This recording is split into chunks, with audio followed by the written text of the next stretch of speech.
Aşağı, ay sol, sıkın ayağı. Sıkın ayağı. Çık ayak değil. Ay sol. Çık ayağı. Arkaya çık ayağı.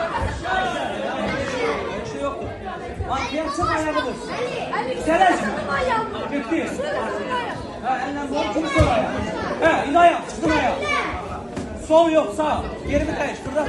Ay sol. Aşağı, ay molades.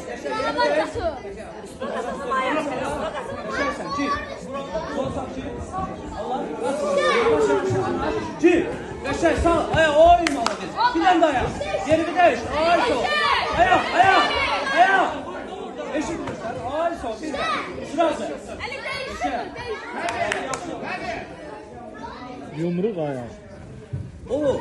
Bak burası, bak. Dur burada. Bana bak. Gel sen şurada. Bak. Ne yani? Bir kısa. Başa düştü. Gel, oyuncu gel. Sonra çık. Şimdi. Çık ki. Bayağı ne istedim sağ karşılama. Karşıma görmüyor. Bak. Vur burnum yok. Soykanın kaşer sakla. Ha. Sağ düz vur. Hemen kafayı elini çıkar. Elini çıkar dinişme. Aralda. Ha, gir sağ düz. Gel sonra. Ay sol. İşte. Otur güzel bana. Otur.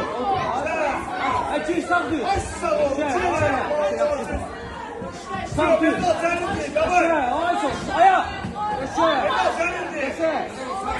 Sağ düz. Gir sağ düz. Öçem. Bakalım. Yok, sağ düz. Tekrar sağ. Kaşe, ay sol. Oy moldu. Kaşe, kaşe motor. Yasır. Gel bırak. Yaşa. Otur aşağı. Kaç. Yaşa.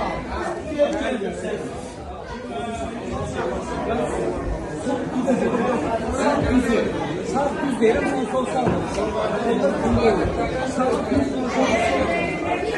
Senden balacaktır ha. Öyle ki bu.